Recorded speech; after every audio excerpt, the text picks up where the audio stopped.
संगिनी पिया की 19 अप्रैल के एपिसोड में हम लोग देखेंगे कि राजन रुद्र का इंतजार करते रहता है। उतने में वहां पे नंदाई भी खड़ी रहती है और वो कहती है कि आप मुझे बोलते हैं लेकिन आप खुद भी तो रुद्र का इंतजार कर रहे हैं। ऐसा बोलने से वो कुछ भी नहीं बोलते। उसके बाद में वो बोलते हैं कि तो आज इतना जल्दी कैसे आई, रुद्र को खाना खिलाने से पहले ही आई। तो बोलती है कि हाँ, मुझे गौरी ने बोला कि वो रुद्र को खाना देगी।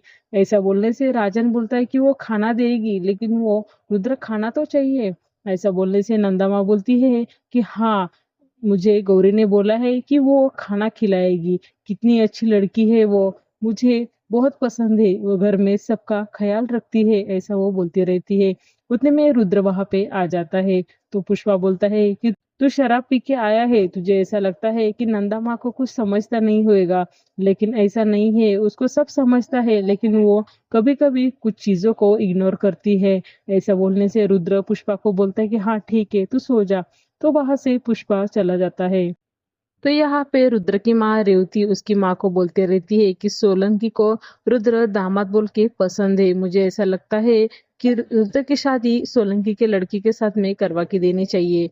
तो मनोरमा बोलती है रुद्र तो तैयार होना चाहिए ना। तो रेवती बोलती है कि बिजनेस के अंदर इमोशंस नहीं चलते लेकिन घर के अंदर इमोशंस चलते हैं। मैं रुद्र को कैसा भी करके शादी के लिए तैयार करूंगी। उसके बाद में उतने में वहां पे रुद्र की गाड़ी आती है और वो सब देखती है। तो जैसे ही रुद्र आता है तो रेवती रुद्र के पास जाती है और थोड़ा सा बात करके फिर वो रुद्र को बोलती है कि सोलंकी की लड़की तुम्हारे लिए कैसी रहेगी। वो मेरे को ऐसा लग रहा है तुम्हारी और उसकी जोड़ी बहुत अच्छी रहेगी। तू उसके साथ में शादी कर, मैं उसको बचपन से ही जानती हूँ। ये सब सुन के रुद्र को बहुत गुस्सा आता है और वो गुस्से से बोलता है तुझे एक ही काम आता है, तू अपने लड़के का फायदा करके लेती है। तू सोलंकी की लड़की की शादी मेरे साथ करवाने वाली है, उसके अंदर भी तेरा कोई ना कोई फायदा होएगा। तो वो बोलती है कि ऐसा नहीं है, मैं तुम्हारी माँ हूँ। ये सब सुनने से रुद्र को बहुत गुस्सा आता है और वो बोलता है कि माँ क्या होती है तुम्हें मालूम है क्या। माँ वो होती है जो अपने बेटे को खाना पूछती है, वो आए तो उसको देखती है, उसको बोलती है कि शराब छोड़ दे। ये सब नंदा माँ करती है। ऐसा बोलने से रेवती बोलती कि उसके दोनों बेटे देखे ना तू कैसा है, दोनों बेटे उसके अच्छे नहीं है, इसके लिए वो तेरा सहारा करती है, तेरे से प्यार का नाटक करती है। ये सब सुन के रुद्र को बहुत गुस्सा आता है और वो बोलता है कि इसके बाद मैं नंदा माँ के बारे में एक शब्द भी बुरा नहीं सुनूंगा, उसके बारे में ऐसा बोलने की कभी हिम्मत भी नहीं करना। और वो बहुत भड़क जाता है। उसके बाद उधर पे गौरी आती है और वो सब सुनती रहती है। इधर रेवती और रुद्र की बातचीत चालू रहती है, वो सब गौरी सुनती है। उसके बाद रुद्र वहां से गुस्से से चले जाता है। तो रेवती देखती है कि गौरी ने उनकी बात सुन ली। तो रेवती गौरी के ऊपर बहुत भड़कती है और बोलती है तुझे समझता नहीं है क्या, अगर दो लोग बात कर रहे हैं तो तू वहां पे खड़े नहीं रहना चाहिए, इतना भी मैनर्स नहीं है क्या। ऐसा बोल के वो वहां से गुस्से से निकल जाती है।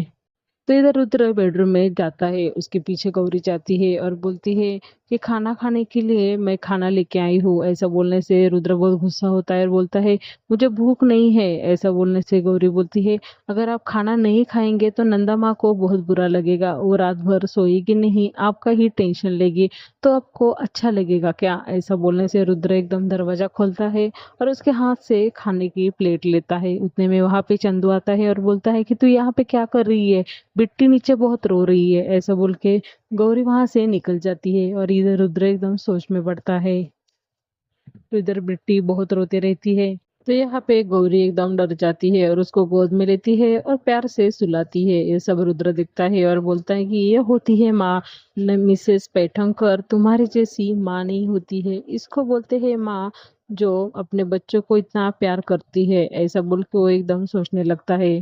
तो यहाँ पे नंदा माँ, गौरी और बिट्टी तीनों भी भगवान के सामने प्रार्थना करते हैं। उसके बाद में वो प्रसाद लेके जाने वाली रहती है। तो नंदा माँ बोलती कि इस घर में कोई भी प्रसाद नहीं खाता। उतने में वहां पे सोहा आती है तो उसको वो प्रसाद देते रहते हैं। तो सोहा उसको मना करती है, बोलती मेरी डाइटिंग चालू है। उसके बाद में वो सुमित के रूम में जाती है। तो इधर सुमित उसकी वाइफ के ऊपर भड़कते रहता है। वो सब सुन के उसको बहुत बुरा लगता है। उतने में वहां पे गौरी और बिट्टी प्रसाद देने के लिए पहुंचते हैं।